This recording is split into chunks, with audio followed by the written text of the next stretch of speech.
Joining me is Clarion Project national security analyst Ryan Mauro and counterterrorism expert Gadi Adelman. Good to have you both with us.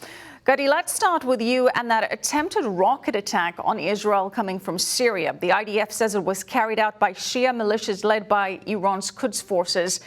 You got rockets targeting civilians. As we said, this is a blatant war crime. And yet, Gadi, these attacks don't really get much attention, maybe because they're unsuccessful. Israel thwarts them most of the time. But Gadi, again, this is not because of a lack of trying that Iran and its proxies haven't killed Israeli civilians, is it? No, it certainly is not, Michelle. Good evening.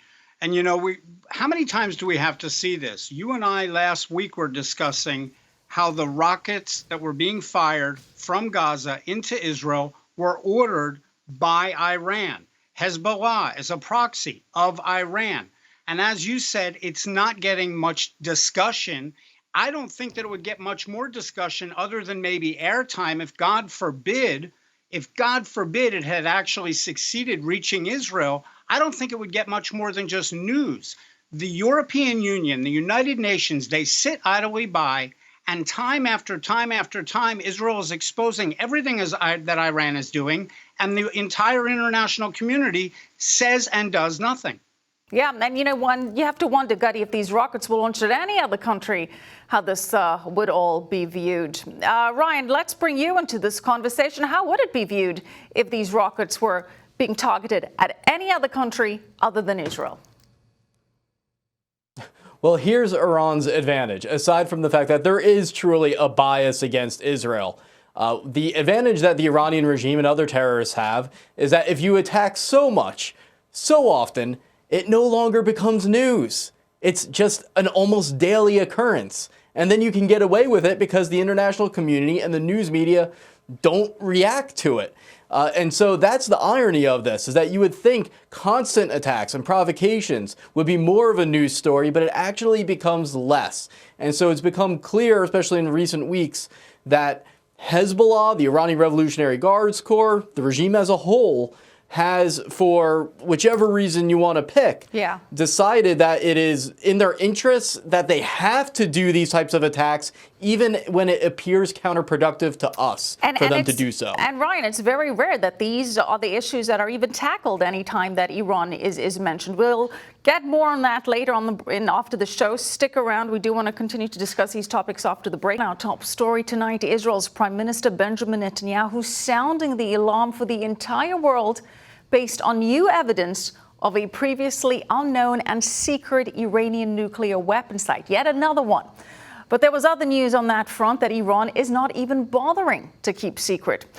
The Islamist nation is publicly acknowledging today that it is beginning to install the advanced centrifuges needed to enrich uranium to weapons-grade levels.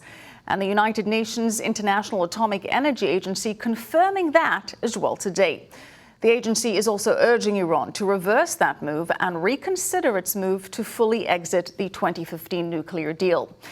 And meanwhile, the rogue Iranian oil tanker has achieved its long-suspected mission of illegally delivering oil to the Syrian regime. Iran says the once seized tanker has now delivered its cargo days after it was first spotted off the coast of Syria. Now, that tanker was first seized in July by the British Navy on suspicions that it was trying to defy international sanctions on Syria. But then British-controlled Gibraltar overruled U.S. objections and released the tanker last month. And now the oil has apparently been delivered to the Bashar al-Assad regime after all. All right, let's rejoin our panel, Ryan Mauro and Gadi Adelman.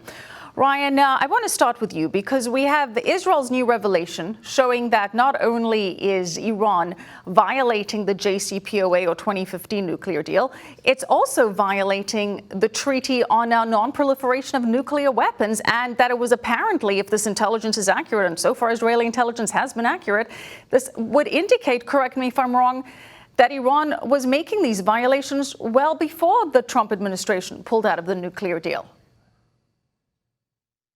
Yes, at least when it comes to the nuclear warehouse where the archive was of all the nuclear documents. And now we know from the UN inspectors confirming it that there was some type of nuclear material there. The Israelis say it was about 33 pounds of radioactive material. Apparently, from the news reports, it wasn't highly enriched uranium, but it actually doesn't even really matter. So that's just the one site. And then you've got the other second secret nuclear site that the Iranians began destroying in July after they learned that the Israelis knew about it, and they decided to cover their tracks. I've got news for you. If you're innocent, you have nothing to cover up.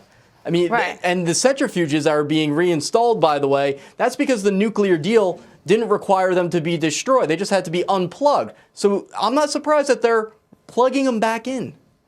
Okay, so you take all of those elements, Gutty, including the fact that it seems to be so easy for Iran to just plug back in its centrifuges and move on with its nuclear program. What does it say about the efficacy of the deal in the first place? What deal? This was never a deal to begin with. You know, what kills me about this is the IAEA said that its inspectors saw 30 advanced IR6 models of centrifuges, as well as several of the IR4s and IR5 models.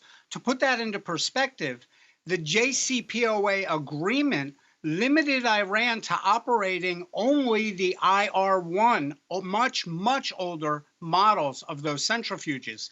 But the kicker is that Britain, France, Germany, China, Russia, and the European Union are all still trying to salvage this agreement. They're all saying, well, yeah, they're crossing the line, but it's not enough yet for us to put sanctions back in place. It's not enough yet for us to walk away from this agreement the way the Trump administration did. It's just so ironic they continue to just get away with whatever they want to do.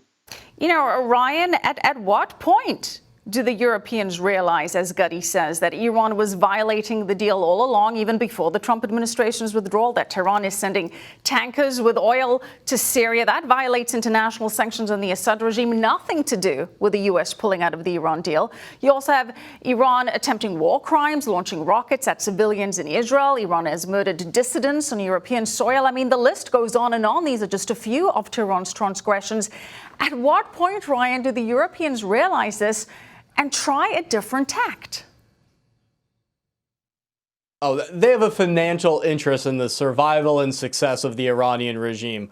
And I've said before, I'm sure that there are a lot of backdoor deals going on, a lot of corruption going on. So Ryan, you're saying that no matter how many times Netanyahu points out that Iran has been systematically lying, as he said today, the Europeans are not going to change their position?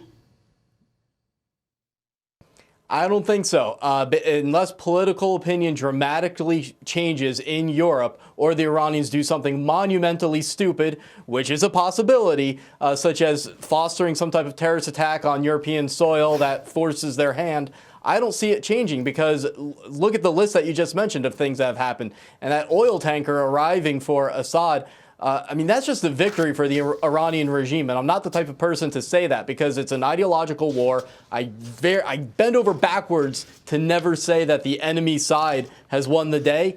I can't avoid it right now. On these matters, Iran is winning. Ryan, thank you so much for that sobering analysis. Ryan Mauro, Gutty Adelman, appreciate it.